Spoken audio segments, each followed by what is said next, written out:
How many of you have had an energy drink before? Think back to where you were, why you drank it, and how it made you feel. Most Americans today have had an energy drink. In 2014, Red Bull and Monster in total sold more than 2.2 billion cans of their product, which equates to 7 cans per American.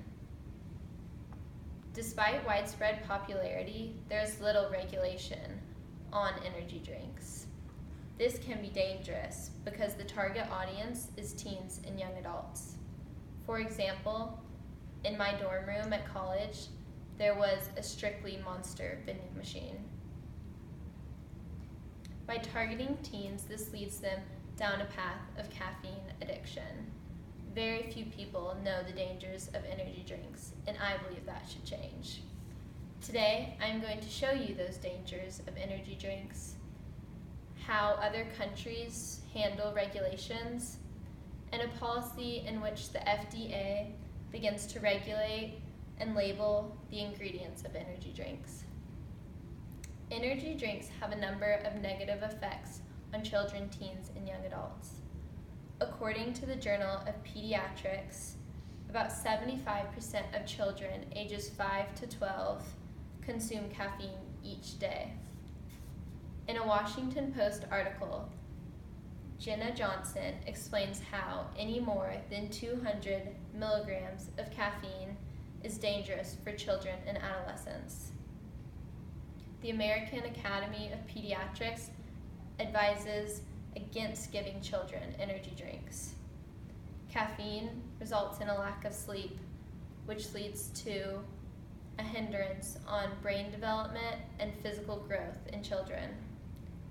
But it doesn't only affect children. According to Rakesh J. Parikh, caffeine intake can result in increased anxiety and impaired sleep in young to mature adults.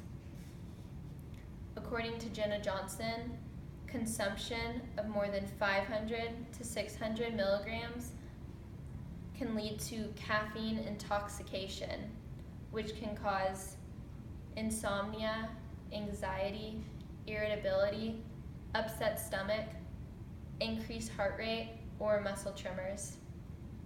Because of these effects, countries have policies on caffeine. For example, the EU Food Information Regulation requires specific labeling for high caffeinated drinks and foods where caffeine has been added for a psychological effect. And it must be clearly stated on the product near the name.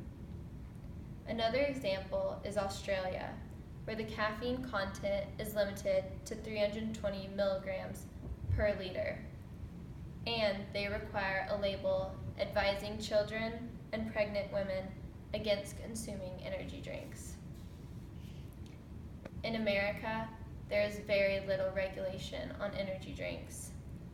The FDA does limit caffeine in soft drinks to 71 milligrams for a 12-ounce can, but energy drinks are sold as dietary supplements or food products which don't have caffeine limit. Other energy drink ingredients, such as taurine, are not regulated by the FDA either. I'm proposing that our FDA begin regulating, restricting, and clearly labeling the ingredients in energy drinks.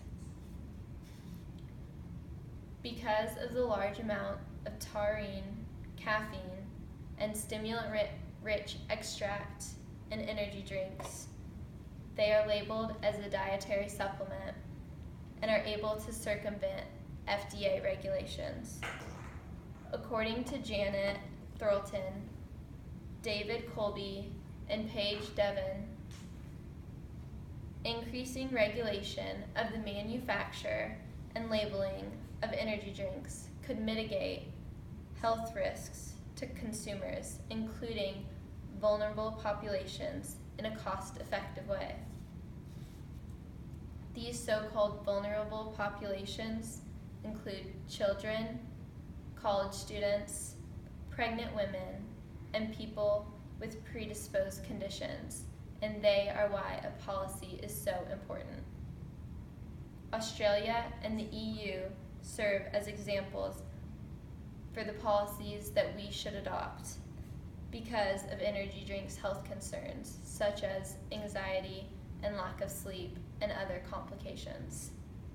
My policy would result in clearly labeled ingredients, FDA regulation on content, and a warning for children and pregnant women.